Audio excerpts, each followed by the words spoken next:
everybody, welcome back to Modern Music Studio. Today we are pleased to be unboxing the Apollo Twin X quad-core audio interface. The Apollo Twin X comes loaded with amazing features and awesome specs, including the 10x6 Thunderbolt 3 USB-C port for both Mac and Windows, as well as elite A to D and D to A converters. Universal Audio has packed two unique Unison mic preamps into the Apollo Twin X, which offers stunning models of classic tube and transformer-based mic preamps, as well as guitar amps. Unison is basically an exclusive analog to digital integration system by Universal Audio that essentially gives the user real-time bidirectional control of the Apollo's physical hardware and UAD software mic preamp models. UAD quad-core processing allows for tracking through vintage compressors, EQs, tape machines, mic preamps, as well as guitar amp plugins with basically zero latency. This interface allows you to add up to 8 channels of additional digital input through an optical ADAT cable. This can be any type of product outside of Universal's Apollo or their very own products themselves. So you could use a Scarlett, you could also use something by Behringer. Whatever works, as long as it is an optical ADAT cable, you will be able to add 8 more channels into the Apollo Twin. Some cool little features of this guy, or like extras, is it includes real-time analog classics. It's a UAD plugin bundle featuring the LA2A and 1176 compressors by Teletronics, Pultec EQs, and the UA610B tube preamp and EQ, as well as many more.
Okay, let's take a look at the Apollo itself.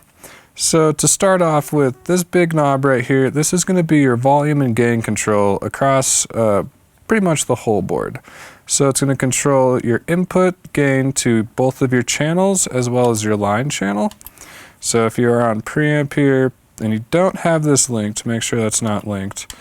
You'll notice that when I hit preamp, it switches to channel 1 or channel 2. So if I wanted channel 1 to be gained up just a little bit quieter than channel 2, just make sure you're switched to it. You'll be getting input here from your mic, and then you can switch to your next channel and choose the gain there through this knob. The next part is this monitor section. So if you click this, notice how headphones is highlighted. This will control the gain coming out of the headphone jack right here. Now if you hit monitor again, we come to monitor. In the back here, you have two outputs. You have your line output as well as your monitor output. Your monitor output will have a digitally controlled volume going out of the Apollo. So this is what will be controlled with the big knob when you're on your monitor section right here. On this, the line out, you do not have control out of the output there. That will be something going into a mixing board, maybe a reamping something, just kind of anything along those lines. So next, once we're out of that and back to the preamps, we have a few more cool little features up front. So we have our input. This will switch it to line or to mic. So this line input is actually this guy right here. It has this nifty little guitar symbol next to it. This is for, like, say, a DI, anything like that. It's just a DI guitar. Next up, you have a high-pass filter. If you're recording vocals or anything where you really don't need any of that low-end part of the signal, you can just flip that on and it's going to glow a little bit brighter than it did before. We also have our 48-volt phantom power for any condenser mics. And then we have a pad if you need to duck that signal down a little bit because it's coming in too hot. And then next we have a phase flipper in case you need to flip your phase on two different mics. And then last but not least, we have this link. Link is really cool. It's going to combine both channel 1 and 2 into a stereo channel. So say you're recording like a keyboard or something. You plug both of those keys out into left and right, or 1 and 2.